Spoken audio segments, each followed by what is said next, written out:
What is going on, everybody? It's Carl here, and today we got another video, and we're going to be kind of wrapping up what we were doing last video. So I got to paint the rear end. I got the cover for the fuel access panel, so I got to rethread the bolt holes because, you know, it's got paint in it, and I don't want to strip it out or anything. And then we can bolt that on for now, and that can stay there. And just to get some parts moving along, put on the car, you know, that's kind of the plan. And then we're going to start unbolting the master cylinder and brake booster and see if we can get the new ones at least in right now, so then we can figure out, once I get the Willwood adjustable proportioning valve, I can figure out how to make the lines and, you know, to get everything to attach right and continue on. So yeah, let's start with the access panel and see how it looks, see how it fits. All right, I got all the holes rethreaded and we got the cover bolted on. I was able to rethread most of the holes by hand, which is good, so there wasn't too much paint buildup. And I did have one concern about the excess seam sealer on the plates itself, and then I wasn't sure if the cover kind of had you know, it would match the same dimensions and everything. Well, it does, but it seems to work out pretty good. The seam sealer kind of like a dampener, so instead of having really metal on metal, there's probably just a slight little gap in between the actual mounting surface and the plate itself, but that's fine. So the seam sealer kind of acts like a seal in a way, or a gasket, you know. So if it were ever to come loose, right, you're not going to hear that chatter of metal on metal. It's going to be a lot quieter. So that's good. I like it. It seems to fit nice, and it's going to serve its purpose well. So next thing, we got to paint that rear end. And I'm thinking I'm going to have to turn the heat on in this place because I think it's still a little too cold in here for the paint. But I got to read the can, because obviously I didn't read about the self-etching primer, but I should read the can on temperature as well. All right, I got the rear end all taped off, you know, ready to go with the spray can. Got the heat on. It says we're getting close to 78. It says 78, but that's up high there. So we're getting close to that 70 degrees that we need. Obviously, we got to let the rear end kind of sit in the warmth a little bit. The metal temp is still a little cold, which is fine. But while we wait, we can start to tear into the brake booster and master cylinder and see how hard it's going to be to take out. I've never had to take one out of this car before. I mean, the master I have, but the brake booster, I have no idea. Obviously, I got to get that pin off in the back, and I don't know how hard that is to get at, so we're about to find out. All right, master cylinder is out, so all we got left is the brake booster. I'm going to leave the proportioning valve in here for now, because I want to figure out when I get the new one, you know, if there's a way that I can use the old bracket and mount it together, or if I, you know, got to come up with something different. Not really sure yet. I don't even know if I can use this bracket on the new booster, so it's a lot to think about, but we're gonna have to go inside the car now and figure out how to get the 4 nuts off on the inside and then pop that pin.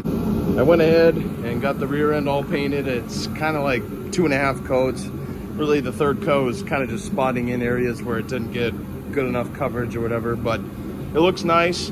I am still getting that same kind of, I don't know if it's bubbly or the paint's not liking some grease on it or whatever, but I have noticed on this one, as the more it cures, I think it has a little self-healing, and it looks great. It looks great. So when this dries, I have full faith that that one is going to look just like that one, and I'll be fairly happy. So, I mean, it's black.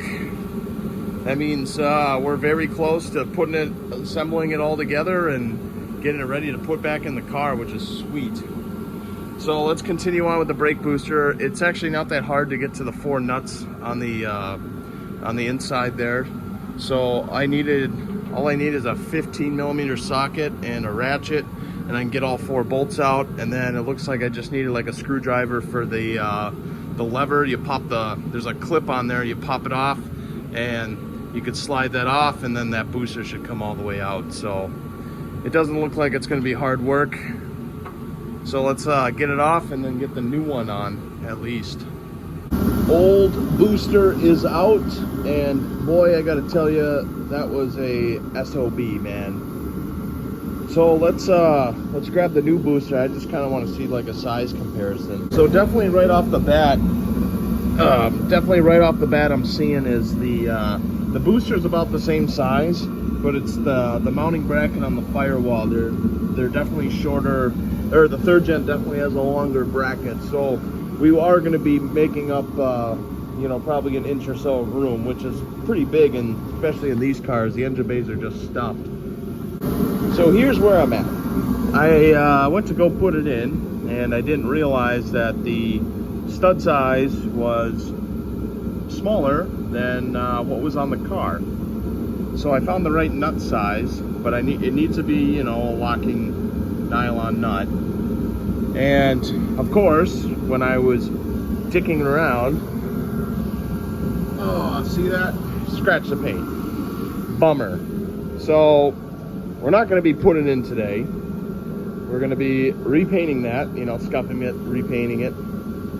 We're going to use a different kind of paint though. I'm going to go buy the right kind of paint. We're going to get some black engine paint, and then that should last a very long time.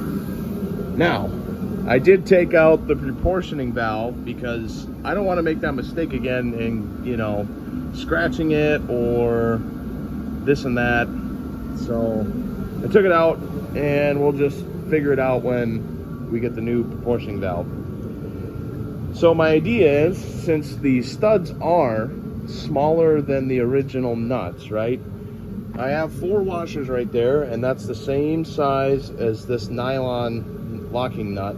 So we'll just use those washers when we put these nuts on.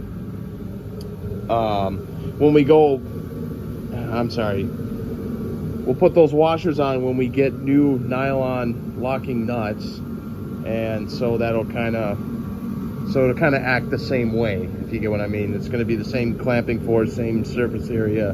You get what I'm saying. So we got to run to the hardware store and go buy some nuts. All right, everybody, it's been a busy couple days, so I'm going to wrap the video up here. So I ended up going out and getting some supplies. So we got 4 new nuts for the booster to bolt onto the car. We got the washers. I went out and got some vent filters for the 4th gen gas tank. I got inspiration from a YouTube video of how to vent it, so we're going to roll and try it that way. And then I also got some engine enamel paint and automotive, you know, high heat primer for the brake booster. So we'll do that in another video. We'll repaint that and then get that bolted in the car.